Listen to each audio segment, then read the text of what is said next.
One of my absolute favorite things from a video standpoint to do is pick up these old kind of quirky vintage lenses. For example, this is a 50mm f1.8 from Canon. It's an old FD that was used for film cameras, and shoot photo and video with these. Reason being, these are very imperfect and quirky little lenses. And in fact, the video that we're shooting right now is on this same exact lens, but they're also pretty cheap. For example, you can get this lens for well under $100, have a bunch of them in your lineup and not have to worry about busting it up a little bit, and they have a very unique look to them. Now, along with these being vintage and, old and kind of quirky and having imperfections, a lot of them have really cool coatings that give kind of realistic looking filmic vibes when it comes to your image quality. They also focus really nice. Because there's no electronic parts inside these lenses and they are all like mechanical, focusing on these is a dream. It's pretty linear. You don't have to worry about any kind of ramping or anything like that. And I think the best thing about a lot of these vintage lenses is just how cheap you can pick them up and how readily available they are. You can get on eBay and pick one of these up for,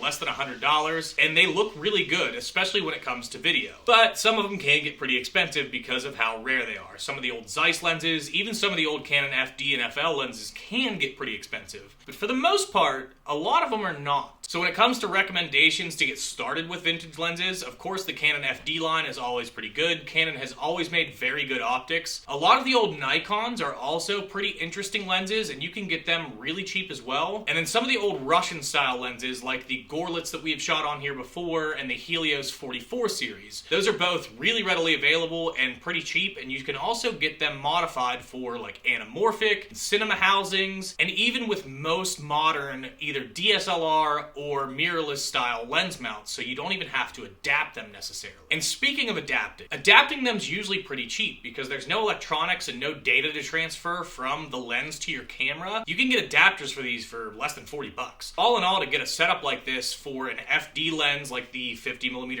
f1.8 that we're shooting on right now, and then the KNF Concepts adapter that we are using on the Blackmagic, I only got about 100 bucks wrapped into it. But let me know what you think. Do you think vintage lenses are pretty cool, or are they a dud?